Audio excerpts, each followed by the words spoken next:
Lecture du livre Patriarches et prophètes d'Ellen White. Suite du chapitre 28 intitulé L'idolâtrie au Sinaï.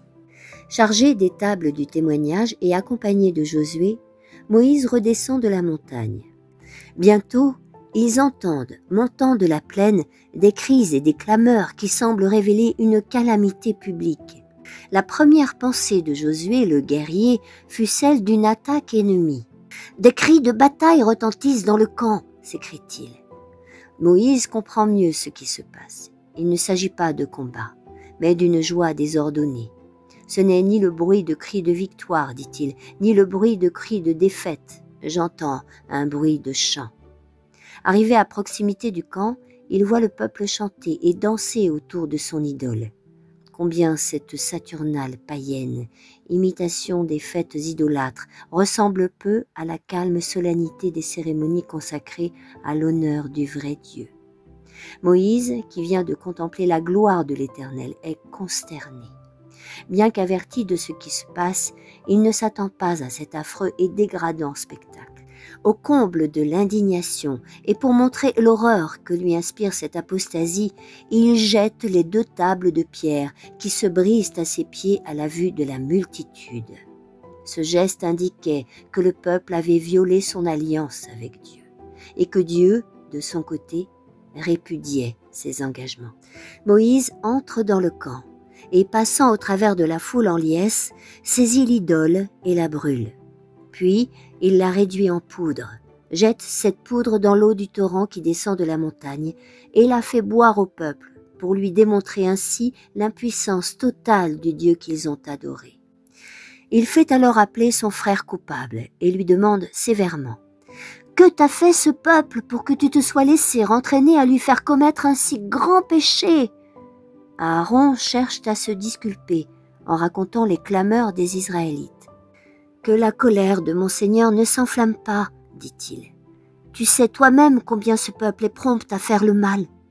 Ils m'ont dit, fais-nous un Dieu qui marche devant nous, car ce Moïse, cet homme qui nous a fait sortir du pays d'Égypte, nous ne savons ce qu'il est devenu. Je leur ai répondu, que ceux qui ont de l'or s'en dépouillent. Ils m'en ont apporté, je l'ai jeté au feu, et ce veau en est sorti. » Aaron voulait faire croire à Moïse qu'un miracle avait eu lieu et que l'or jeté au feu s'était surnaturellement transformé en un veau. Mais ces excuses et ces équivoques ne servirent de rien. Il fut justement considéré comme le plus grand coupable. Le fait qu'il avait reçu de Dieu des honneurs qui le plaçaient bien au-dessus du peuple rendait son péché d'autant plus odieux. C'était Aaron, le saint de l'Éternel, qui avait fait l'idole et publié la fête. Celui qui avait été l'interprète de Moïse et dont Dieu avait dit « Je sais qu'il parlera très bien », n'avait pas mis le moindre obstacle au projet sacrilège des idolâtres. Celui par le moyen de qui Dieu avait frappé de ses jugements les Égyptiens et leurs dieux, avait écouté sans s'émouvoir cette proclamation faite en présence de l'image de fonte. « Voilà, ô Israël, ton Dieu qui t'a fait sortir du pays d'Égypte. » L'homme qui avait accompagné Moïse sur le sommet de la montagne et contemplé la gloire incomparable de l'Éternel avait assimilé cette gloire à l'image d'un veau. En un mot, c'était celui à qui Dieu avait confié en l'absence de Moïse le gouvernement de son peuple, qui sanctionna son apostasie. S'il avait eu le courage de défendre les droits divins sans égard aux conséquences, il aurait empêché cette apostasie. En restant inébranlablement fidèle, en rappelant au peuple les foudres du Sinaï, son alliance avec Dieu et sa promesse de garder sa loi, le mal aurait été conjuré. Mais la facilité qu'Aaron avait apportée à accéder aux désirs du peuple, la calme assurance avec laquelle il s'était soumis à ses volontés, avait encouragé la foule à aller plus loin dans le péché qu'elle ne se l'était proposé. Aussi, Dieu était-il tellement irrité contre Aaron qu'il voulait le faire périr. Ce ne fut que grâce à la fervente intercession de Moïse que sa vie fut épargnée. Il ne rentra dans la faveur de Dieu qu'après s'être repenti et humilié. Les regards courroucés de Moïse en rentrant au camp, Ces paroles sévères et l'indignation qu'il manifesta en brisant les tables de la loi formaient un contraste frappant avec les paroles doucereuses et la débonnaire indulgente de son frère. Aussi, la sympathie du peuple était-elle acquise à Aaron, dont on admirait l'aménité et la tolérance, et à qui on pardonnait volontiers d'avoir jeté sur la foule la responsabilité de sa faiblesse. Son caractère faible et complaisant l'avait aveuglé sur l'énormité du péché qu'il sanctionnait. Sa complicité à cette occasion coûta la vie à des milliers de personnes. Quelle différence entre sa conduite et celle de Moïse, qui, tout en défendant courageusement les droits de Dieu, montrait que le bonheur d'Israël lui tenait plus à cœur que sa prospérité personnelle, son honneur et sa vie. De tous les péchés que le Seigneur punira un jour, il n'en est pas de plus grave à ses yeux que celui qui consiste à encourager le mal chez son prochain. Dieu aime à voir ses serviteurs lui prouver leur loyauté en censurant le mal courageusement et quoi qu'il leur en coûte. Ceux qui ont une mission divine à remplir ne doivent se permettre aucune servilité lâche et complaisante, sans jamais rechercher les honneurs ni reculer devant les devoirs désagréables, qu'ils accomplissent l'œuvre du Seigneur avec une inflexible fidélité. Quoique Dieu ne détruisit pas Israël en réponse aux prières de Moïse, l'apostasie du peuple devait être punie d'une façon exemplaire. Si l'esprit d'insubordination et de dérèglement dans lequel Aaron avait laissé glisser le peuple n'avait été immédiatement étouffé, il aurait dégénéré en anarchie et l'aurait entraîné dans une ruine irrémédiable. Le mal devait être réprimé avec une sévérité impitoyable. Moïse vit que le peuple n'avait plus aucun frein, car Aaron l'avait laissé sans frein, l'exposant ainsi à devenir la risée de ses ennemis. Alors, Moïse se plaça à la porte du camp et dit « À moi, tous ceux qui sont pour l'Éternel !» Ceux qui n'avaient point pactisé avec l'apostasie devaient se placer à la droite de Moïse, et ceux qui étaient coupables mais repentants à sa gauche. Le peuple obéit, et il se trouva que la tribu de Lévi n'avait pris d'aucune part au culte idolâtre. Un grand nombre de gens des autres tribus qui avaient péché manifestèrent leur repentir. En revanche, une foule d'autres qui appartenaient surtout à l'élément étranger et qui avaient pris l'initiative du veau d'or persistèrent obstinément dans leur résistance. Alors, Moïse ordonna à ceux qui étaient à sa droite et n'étaient pas coupables d'idolâtrie de prendre leur épée et de mettre à mort tous ceux qui s'acharnaient dans leur entêtement. Et il périt ce jour-là, dans le peuple, environ 3000 hommes.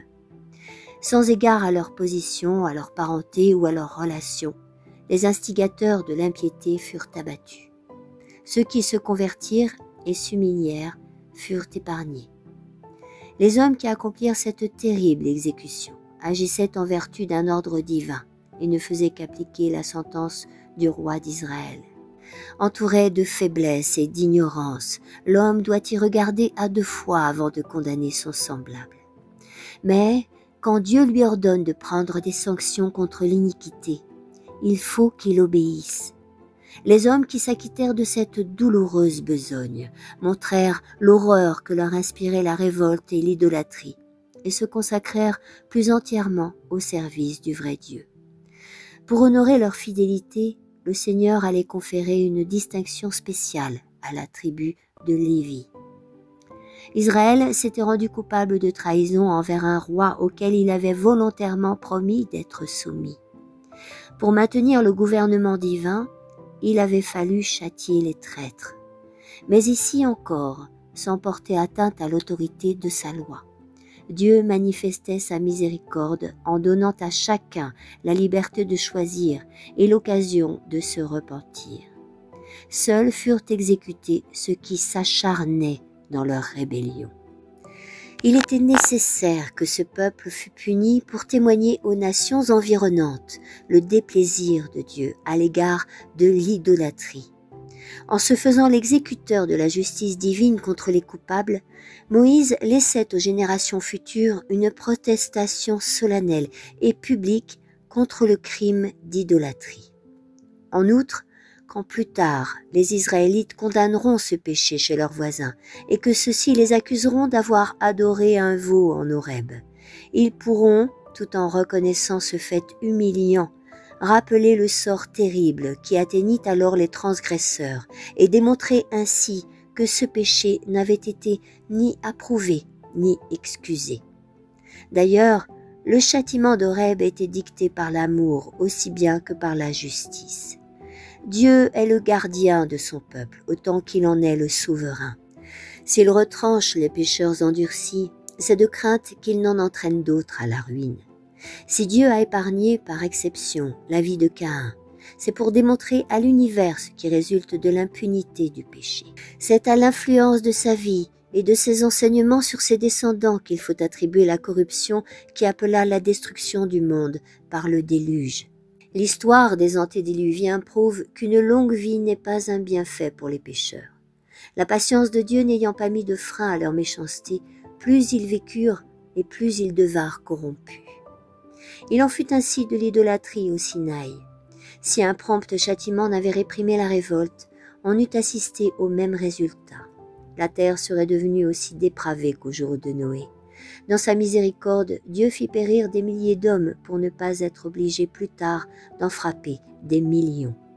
Pour sauver la masse, il fallait punir le petit nombre. Du reste, en violant son serment d'obéissance envers Dieu, Israël perdait tout droit à sa protection et s'exposait à devenir la proie de ses ennemis. En arrêtant sommairement les pécheurs dans leur mauvaise voie, le Seigneur manifestait sa miséricorde. L'esprit qui les animait les aurait portés à se haïr, à se battre entre eux, et ils auraient fini par s'entretuer.